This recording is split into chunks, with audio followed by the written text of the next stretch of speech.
Dum, dum, dum, dum.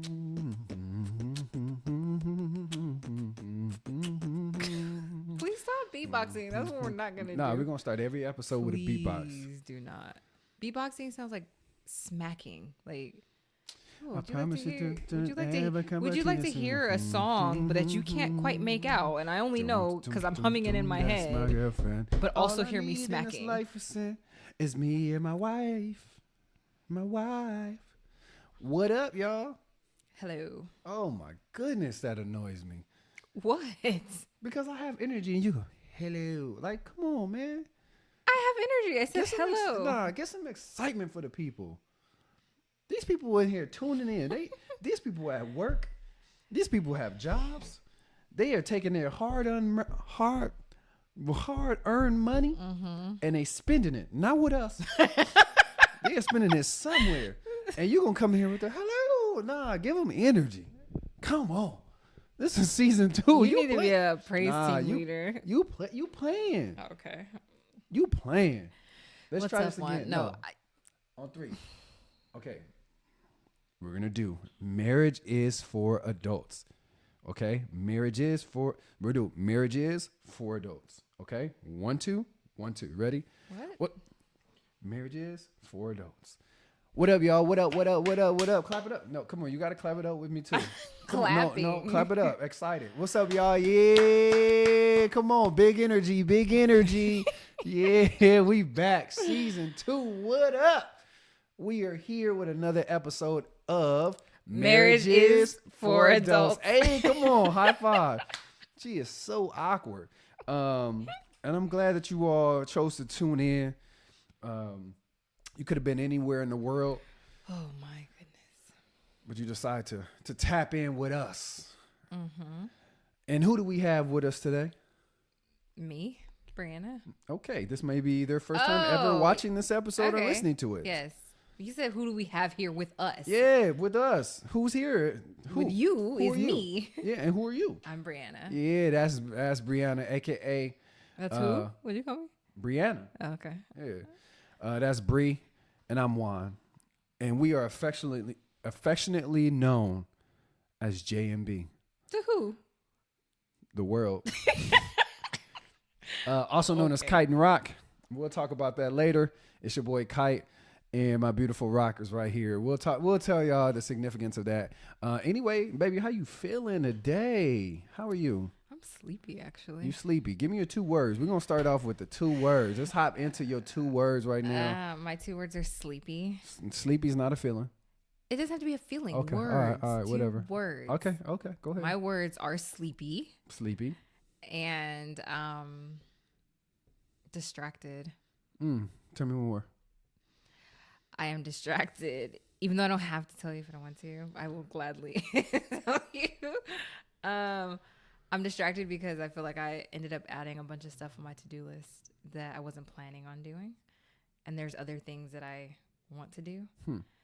So I need to do the must-dos and save the want-to-dos. So the want-to-dos are distracting me. And so you added things to your to-do list that you don't want to do. Well, no. There are things that I need to get done that have come up in my day that are required for me to get paid. Got you. And those are my actual need to do's. Got you. But I also have a list of want to do's. Got you. And what are your 2 words? Was that it? Well, I was sleepy. Yeah, that's it. Sleepy or tired? I'm sleepy. Okay. They are 2 different. What's the difference?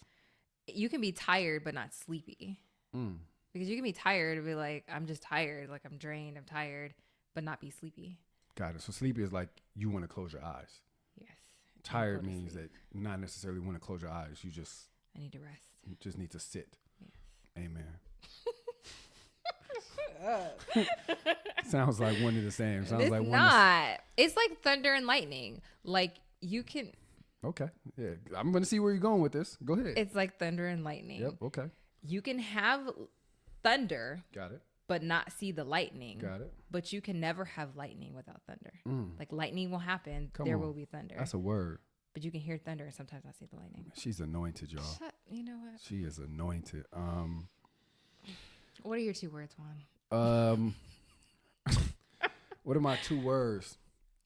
I think one of them is refreshed. Okay. My other word for the day in this moment is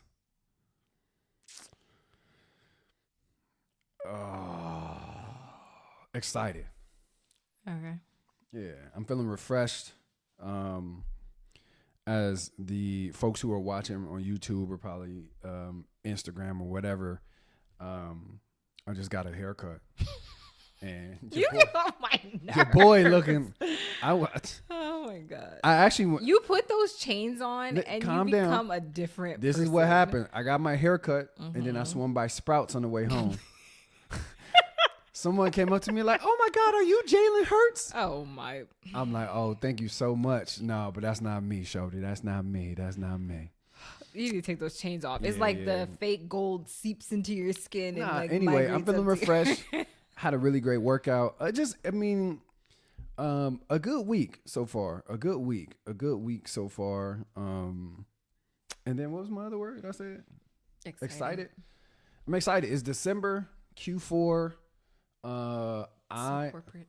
Huh? So corporate. Okay, anyway, Q4 or entrepreneurial because entrepreneurs care about Q4 too. Okay, why are you excited? Anyway, Q4, and I'm like one of those weird people. Monday is my favorite day of the week. Why do you have to be weird to be a Monday? Because most people don't like Monday. That does make you weird. Maybe different.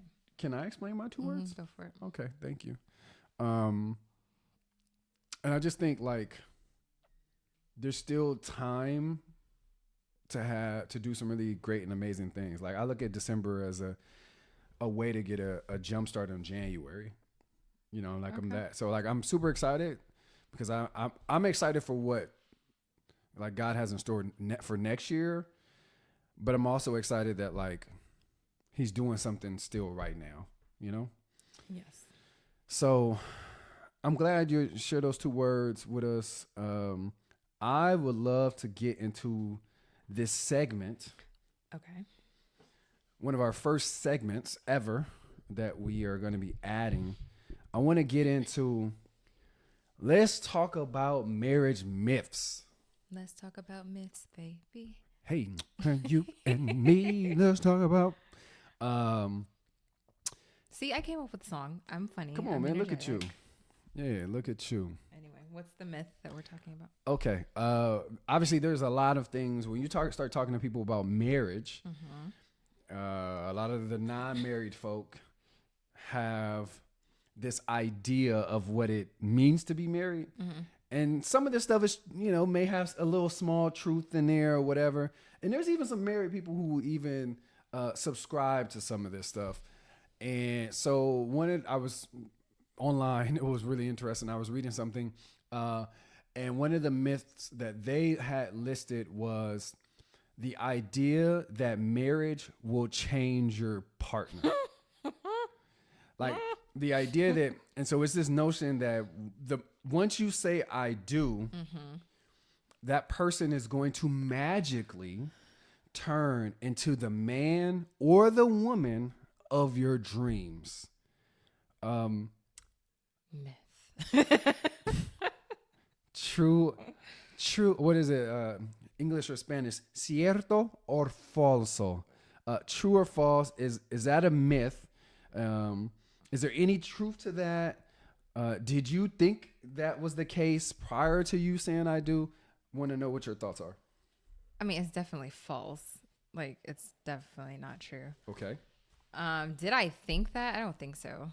But I feel like I had like some undertones of that in there, thinking like, oh, as we like become one, we'll, grow and change together. But then I feel like I ignored a lot of red flags anyway. So of things, red flags in the sense of things that I didn't realize that I'm like, oh, this is going to bother me. Like if he never picks up his clothes, like off the floor, like a lot of like those things that I didn't pay attention to. So I guess I shouldn't call them red flags because they're technically not red flags, but yeah.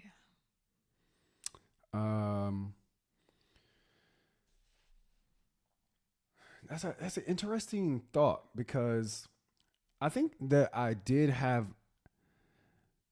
would think that most people do believe, as they enter into a marriage, that some of the things that maybe some of the challenges that they're experiencing as they were dating or during the courting period may not be the same, or may not be intensified. Maybe it'll be less than, because there is this this thought of like, I'm committing to you for the rest of my life. Right now we're getting married, we move in together. If that's how you chose to do it, some people do it. Well, I was gonna say, I'd be curious as to like what folks think of that myth based off of like how long you dated the person before you were getting married. Did you live together before you got married? Like, I'm sure that alters that perception of like, if y'all were living together before you got married, maybe like you're already living together, and so but I mean, I guess that's just like a physical thing, because then space shared, like maybe there are things in that arena that you don't think about changing that person, but it's like, oh, when even if we live together, when we get married, like you'll want to hang out with your friends less, or like those kind of things. Listen, I'm gonna keep it a being. Keep it a being means. Yeah. I'm mad that you assumed I didn't know. I know you didn't know what that meant. But that doesn't mean that you have to assume. I'm gonna keep it a being. Keep it a being, like keep it real. How does that keep it real? Just relax. If someone is telling you, this is for me, my thought, my perspective. You're gonna get a lot of my thoughts and ideas on this pod. Okay? If someone is telling you, you've brought up an issue to a person you're dating. Okay.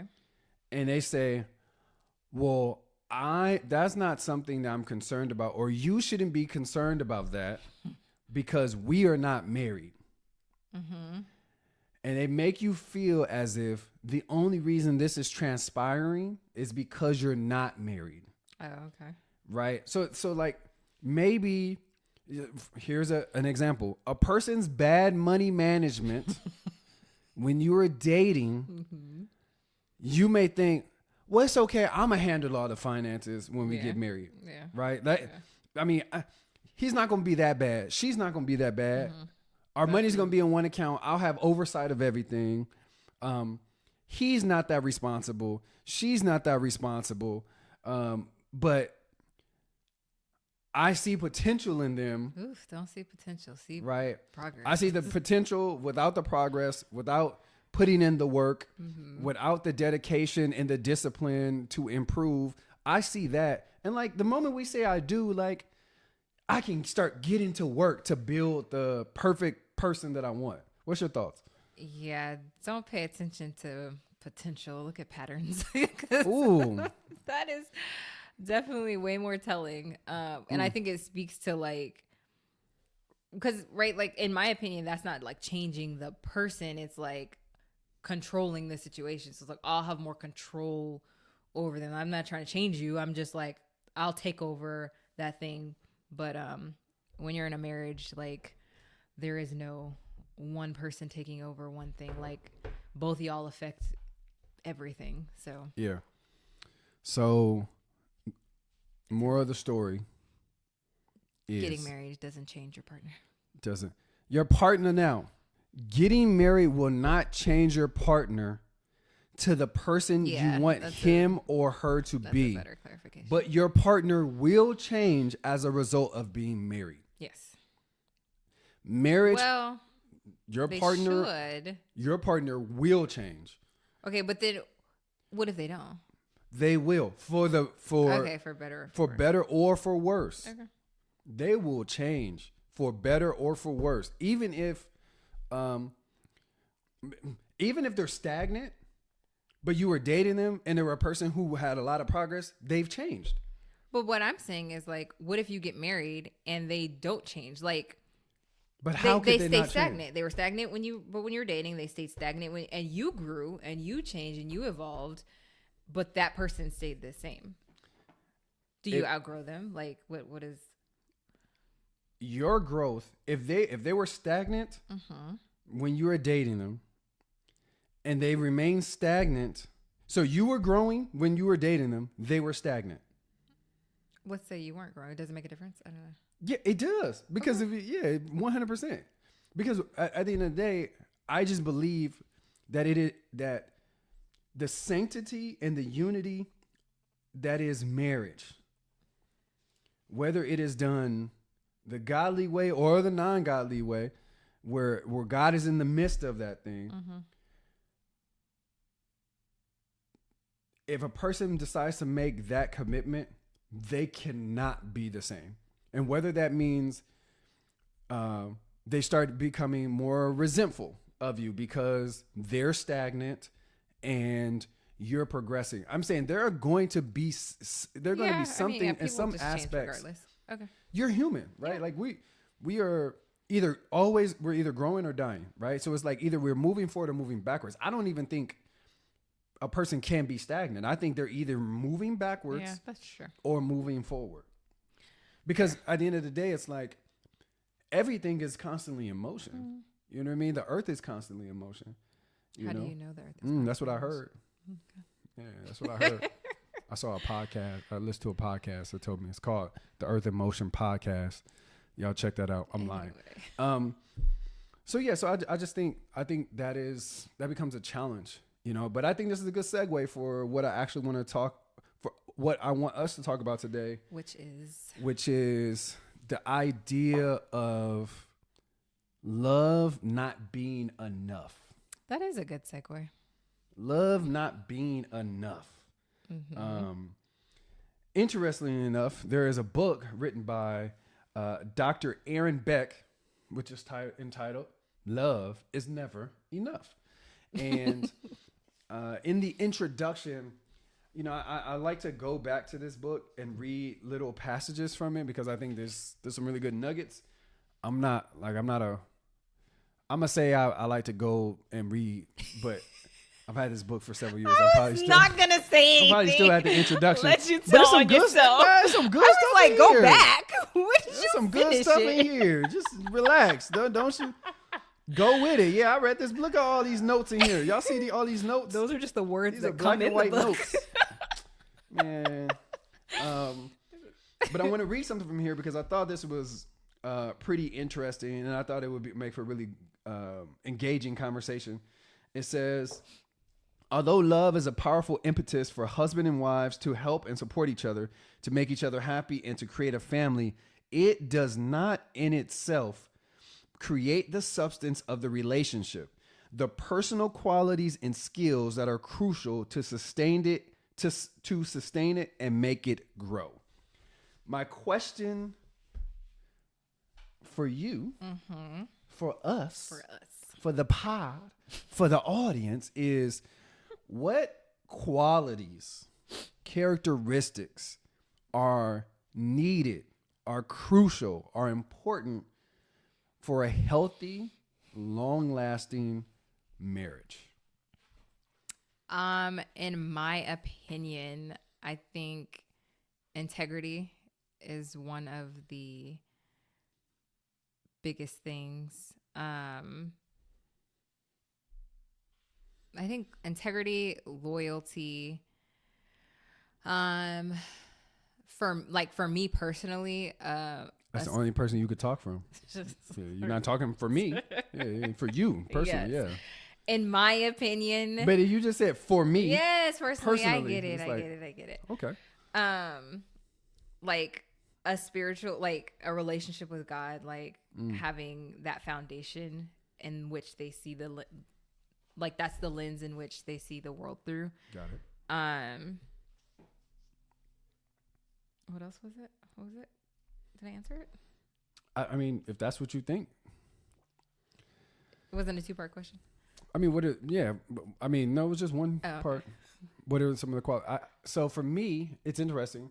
I think one of the things that is often overlooked, undervalued, and sometimes very hard to measure is resiliency. Oh, that's a good one. I think resiliency is core and key and crucial to sustaining a relationship. You know, I think a person's ability to weather a storm, I think, is important. I think it's hard to measure that, right? Like, how do you? It's not like a, you know, you're not going to take a Myers-Briggs test and it tells you like, oh, this person can, you know. I used to joke. I don't know. Maybe I told you this, but I felt like I would always. I loved the movie Kung Fu Panda, and I would call my. I think you did tell me this. Okay. I loved Kung Fu Panda, and I always resonated with that character because I felt that there was a moment in the movie when he was all these people were trying to be the Dragon Warrior, who from the outside they looked like they were more qualified. Right? You had Tigress, you had Mantis, you had I don't know the monkey person. They had all these people who had all these skill sets, and then you have just like this big fat panda. Oh. You had Poe, right? And the thing about Poe was like they were trying, they would kick his butt, knock him down the stairs, but it did not matter whatever happened to Poe, he never quit. He always showed back up. Yeah. Bruise, black eyes, etc. And I've told BREE, I've told you this, like I felt like I had this gift of like long suffering. Like I like that. When other people were throwing towels in certain situations, that I just won't give up. And I feel like it's hard to, I feel like that is one of the qualities as far that I feel that I have and possess that makes me a really great partner. Now I got some other stuff that may cancel that out. You're like, yeah, you got all this. You can suffer long, but you can inflict a lot of suffering too. I was going to say, you're suffering okay, long so because you're creating the suffering.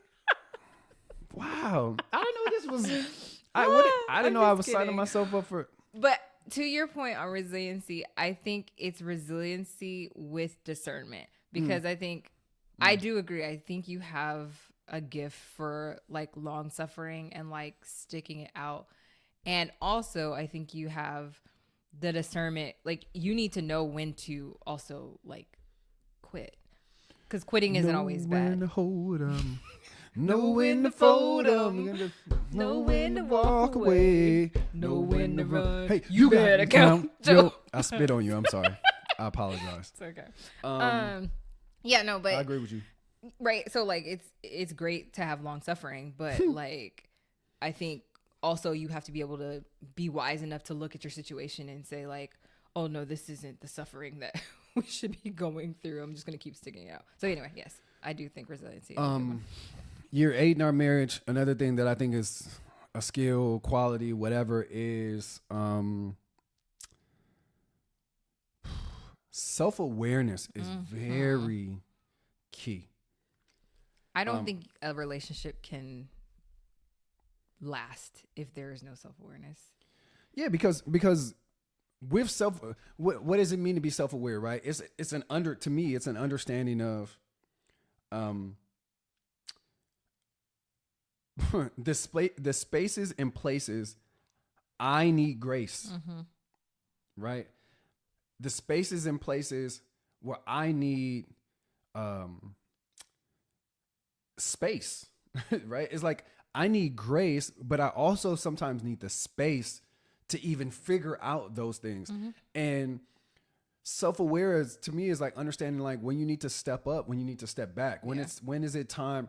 And I think that plays into like we all have family of origin issues. Yeah. We all come into relationships and marriages with baggage, right? From things that we saw growing up, a preconceived notion of what marriage looks like, all of that stuff. And I think without being self-aware, you don't even realize how those things, excuse me, burp, that stinks.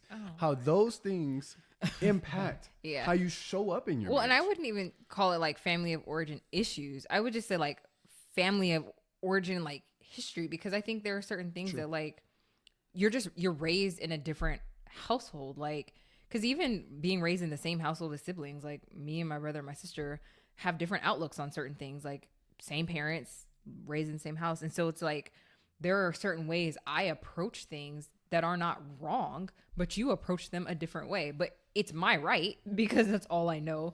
It's your right because that's all you know. And so it's not, I think we do a disservice by calling it issues. I think it's just your family of origin, because yes, there are issues in the household just because we're flawed human beings, but there's also just like the way we manage and handle and approach a problem or a situation.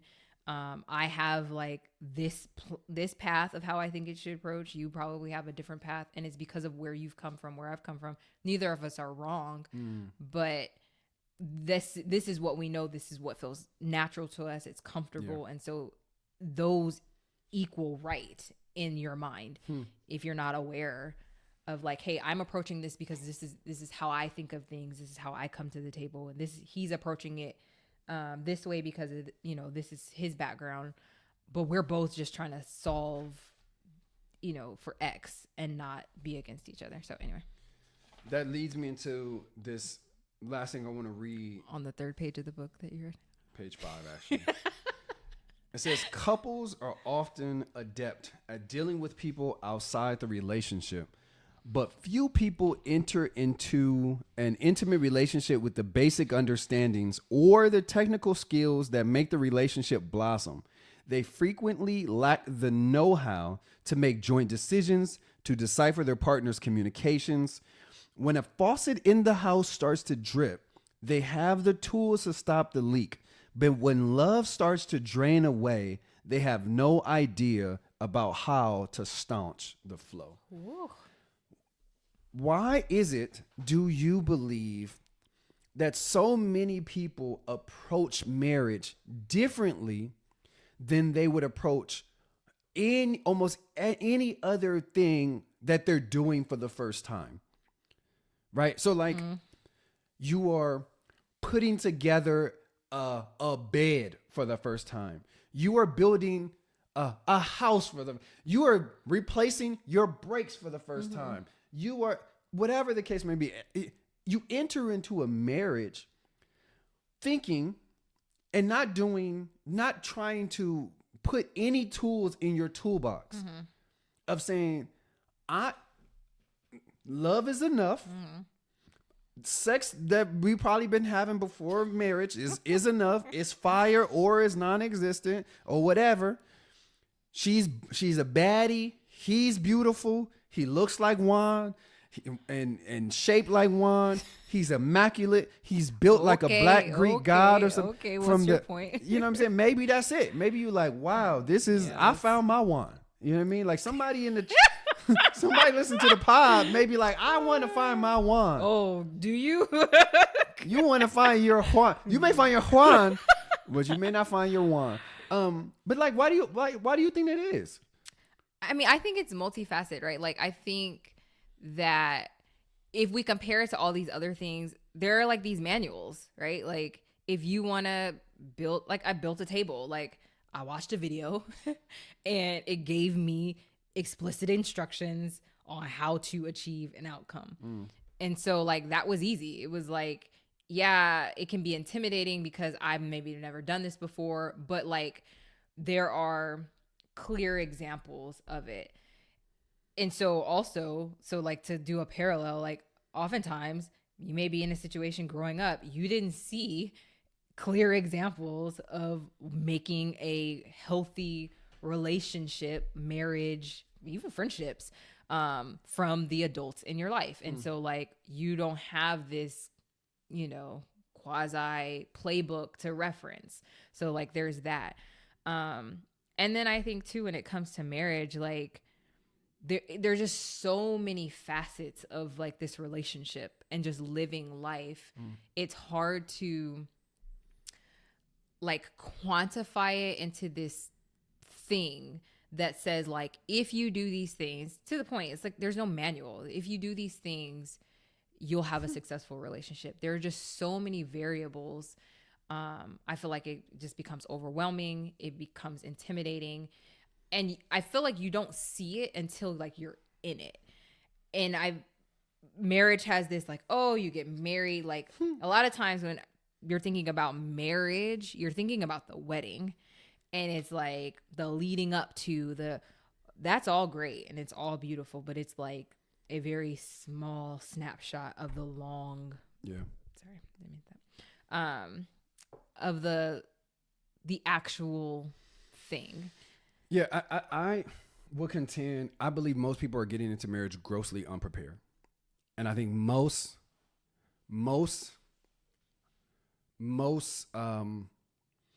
folks are getting into. And when I say grossly unprepared, I'm unprepared. I'm specifically referring to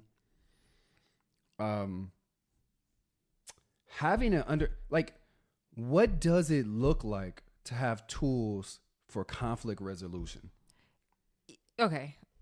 That's, yeah. What does it look like to literally, now, and just because you are skilled at conflict resolution doesn't mean you're going to have a great marriage. But what I'm saying is like, you're going into this unknown terror. It's like you're going camping. You've never been camping before, and you don't bring nothing with you. Like the bag that you bring is a whole bunch of stuff that somebody on the internet told you that you need to bring. Like imagine if you just went on Twitter and you just posted, "Hey, I'm going camping. Can y'all give me some advice?" And you just brought everything and did everything that everybody replied to you on your Twitter. Bro, you would still be out there. You'll be lost. But but I don't think so. Like, I feel like people will reply to you. Isn't that how you build your... Yeah, but why would I take anything from them? Like what? Like where you get your information from is very important. Okay. So it's like most people are going into marriage with the idea of marriage based on a show that they've seen, based on their parents' marriage, based on their uncle's marriage, based on all the failed marriages they've seen, or based on, listen, and I was having, shout out to Nashira. Nashira was talking to me, like we were having a conversation. There's one thing about someone who's been in a marriage. Okay. A person can be in a marriage for 30 years. And out of that 30, they've only been happily married for 4. Yeah. So why would I listen to the person who's been married for 30 years, unhappily married for 26, happily married for 4? Why? Yeah, that makes sense. Right? I like that. So what I'm saying is like, I feel like there has been an emphasis on some of the wrong things for folks who are getting Ask people our age when bro, I'm not getting married till I got this, I got a bag, I got this house in my name, I have this, I have these things. And a lot of those things don't matter. And it's like, yeah, end of the day. But 15 minutes ago, we just talked about what are the things that you really need to have a long lasting relationship, right? And then lastly, like, which is really interesting because we don't subscribe to this, or this has not been our experience. Most people have this idea. I know how it happens in other people's marriage, but we different. Oh, we different. We different. I was a victim of that, and if I can find the audio, I will play it. You will have to play it. When I was dating Bree, and I don't know why you thought this. This shows you didn't know me. This is that 100%. When I was dating Bree, I went over to my dad's house. I told him my brother was there, his wife was there. And I'm like, oh, I met this girl, bruh. We went to school together, man. Listen, I'm marrying her. This girl, perfect. I am. We don't argue. I'm like, we don't argue. And I'm like, I can't imagine us getting married and us arguing. I am dead serious. And I say on the video, and if we argue, it's my fault. And it's true. That is actually my fault. That is the truth. I'm on this podcast telling you that was a lie from the pit of hell. That was a lie. That was the enemy. Not. That was the enemy talking. That wasn't me. I would say 90% of arguments are your that's fault. crazy. But it's also this idea like, oh well, we're different. And because most people get married and have a honeymoon phase, right? It's like it's great. It's amazing. We didn't have no honeymoon phase. It was rough out the gate. It really was. It was tough out the gate. Okay? Yeah. We were learning each other. We had these preconceived notions of what marriage was going to be. And they couldn't have been further apart. Yeah, and like that's just the thing. Like we never talked about it. Now that I'm like, and we did premarital counseling in the church and outside of the church. Yeah, like we tried to do it. I think like we lived our honeymoon phase, like our rose-colored glasses phase, like in our engagement, and it just stopped right after the wedding. Yeah, you talking about your spouse changing after you get married? You sure did. Real crochet, huh? Yeah, I changed. I grew and elevated. She didn't grow. And he just, that's a whole other. I had, anyway. Go ahead. Speak your mind, nothing. please. You had what? Nothing. Mm-hmm. Listen, y'all. We are on our honeymoon. Oh my gosh. This is, so when you're talking about honeymoon, we are on our, camera on me, right here. We are on our honeymoon. We're in Paris. This beautiful woman of God right here gets an attitude and decides to walk off in the middle of Paris. I'm a smart woman. I could figure it out. She left. I am in Paris and by myself now, and we are in the middle of civil unrest. No, that is not true. It was not civil unrest. People were protesting something, but there were protesters with the police over there are military. So they're protesting. I was in no danger. They were protesting in a language I don't even know what they you are putting tins onto these are French fries and the wee is a I don't know what they were saying. Moral of the story is no. The moral of the story is we didn't have no honeymoon phase. Literally did not have a honeymoon phase. I'm like, babe, that Eiffel Tower right there. We can see the Eiffel Tower from the room. No, not this one. I'm gonna be mad. I'm upset. I'm gonna be upset about something. I'm light skinned and I'm First of all, you did say that. I would never say that. Oh, okay. She didn't say that. But anyway, I'm just saying all that to say, bring it back to what we're talking about here. Yeah, please. Pastor. Preach, Bishop. Preach, Bishop. Bringing it back to what we're talking about here. Love is not enough to sustain a marriage. I think what we're discussing is any person who is thinking about marriage or is currently married should continue to put tools in their toolbox to find practical ways to become an individual to, I'm just saying words now. I was like, no. But I think, go ahead. Yes. And I think feel like that brings us back to the self-awareness part. Like you can't get away from that because like if you are not, that was like my issue is like taking my eyes off of you as the issue. Wow. Even though like you were, I couldn't change that. God is good. God is good. And so like I had to work on like my own self-awareness and being proactive of like just focusing on what triggers me, being aware of that, like that something is actually triggering me and me like breathing. What does that mean? What? Nothing. Go ahead. Just tell me what triggers you. I was just saying, just me living, me breathing. My existence on earth triggers you. But go ahead. No, you're breathing. You do breathe loud. But what all I'm saying, baby, was I'm trying to bring us home. So wrap it up. That's it. Self-awareness. Self-awareness. I think there is a practicality to having. Go ahead. I was gonna say, well, how do you feel like you built your toolbox then? I mean, I think it's easy to say like, oh, you need to check the sources in which you get your information from, and like you need to do these things, but like, where do you and how do you build this toolbox of resources? But so what I believe is personal and self-development.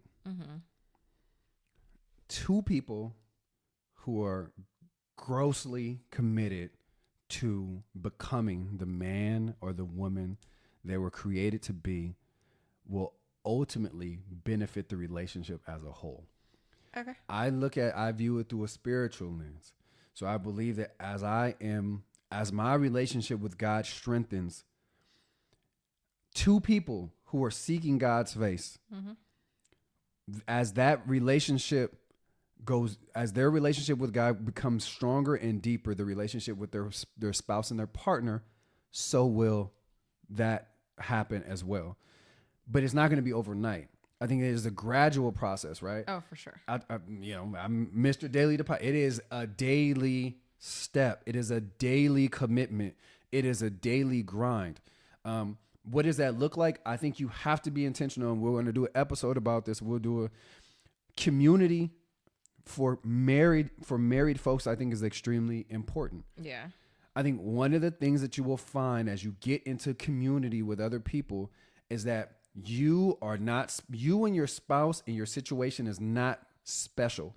You are human beings who are married to each other, who are struggling daily to move towards a goal. But when you get in community, you have accountability. Yeah.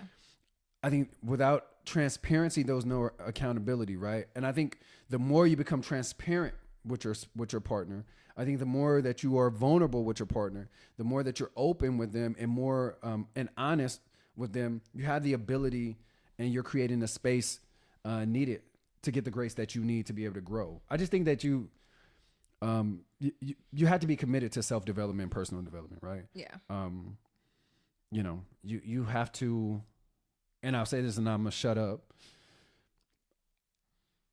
I'm a firm believer that there are going to be some areas in your marriage where you need to model the behavior.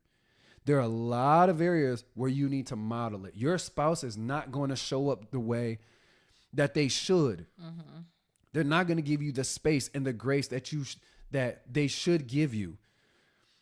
But that does not mean because they don't give you grace that you don't extend that grace. Because the reason I believe why God puts people together is somebody is going to have to model that. Yeah. And be that example for that other person. And then give the person the space that they need to be able to turn around. Where we are in year 8, if you would have told me we would have been here in year 2. I would not have believed us. No, I'd been like, not at all. I'm like, we're not even going to be married. Not at all. Not at all. Not at all. But I didn't have my bag packed. Okay, calm down. Hey, I didn't pack the bag 2 or 3 times. No, you have not. Not 2 times. Not 3 times. How many times? What? How many times? I don't know. More than once. Okay. Oh, no, wait, no? I don't know. I obviously didn't care that much. Yeah, all right. But like a backpack, like, you know what I mean? Hey, I'm going to sleep in the car type of, you know what I mean? But we in year 8, right? It's because we've both afforded each other. There's been things that we've both modeled. Yeah. And then gave each other the space and the grace for the other person to catch up. And it's not easy. It's hard. Not. It's not. It's hard. But life is not easy. Yeah, that's true. You know, life is not easy. Life is tough. Life is challenging. The ebbs and flows of life are difficult. But I think the beauty of this is as you go through it, you get to experience it with someone that has your back. Yeah. You know, even if sometimes it doesn't feel like it, you know, and you get to have their back. And, you know, I think that's what this whole thing is about. So I'm glad that we're able to talk about this. Love is not enough, but love is important. For sure. Please do love You know your what I mean? spouse. But it's important, but it isn't just enough. So, yeah, I love you. Love me too. I love you more. That's not enough. All right. And we got to find a way to like close this out. I'm just assuming you were going to sing something. No, we got to do something like, oh goodness. I'm afraid of what you're going to come up with. Yeah, I don't know. We appreciate y'all listening, tuning in. I'm Juan.